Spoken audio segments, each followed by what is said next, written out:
১৯৩১ সালের ১১ই অক্টোবর জগদ্দলের গোলঘর বঙ্গীয় পাটকল শ্রমিক সংগঠনের সভায় ভাষণ দিতে যাচ্ছিলেন নেতাজি।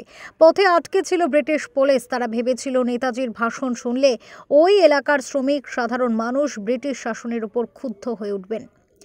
এখনকার শ্যামনগর চৌরঙ্গী কালীবাড়ির সামনে নেতাজির পথ আটকায় তৎকালীন নোয়াপাড়া থানার ইন্সপেক্টর সুভাষচন্দ্র বসুকে নিয়ে আসা হয় থানায়। বেশ কয়েক ঘন্টা তাকে সেখানে আটকে রাখা হয়। 10 বাই 8 ফুটের গাঢ়, তাই বীর স্বাধীনতা সংগ্রামীর পদধূলিতে ধন্য। একটু অন্যরকম ভাবে তাই নেতাজির জন্মবার্ষিকী পালন করা হলো এই থানায়। যে ঘরটিতে তিনি আটক ছিলেন সেই ঘরটিকে স্মৃতিসৌধ হিসেবে রাখা হয়েছে। গোটা ঘরটিকে আজ সাজানো হয়েছে ফুলের মালায়। দেখুন, আজকে আমরা নেতাজিকে স্মরণ করলাম একটা ভালো প্রোগ্রামের মাধ্যমে।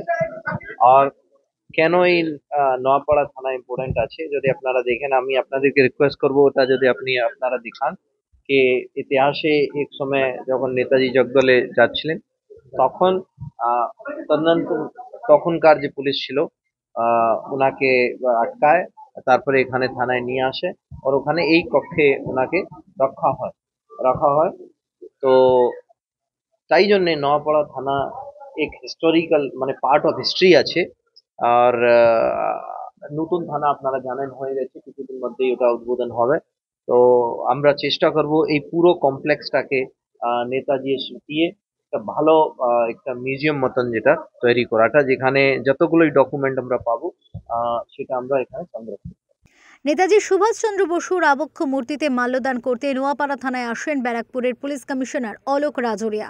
এছাড়াও ছিলেন ডিসি নর্থ শ্রীহরি পাণ্ডে, গারুলিয়া পৌরসভার চেয়ারম্যান রমেন দাস, উত্তর ব্যারাকপুর পৌরসভার চেয়ারম্যান মলয় ঘোষ এবং অন্যান্য বিশিষ্ট ব্যক্তিরা।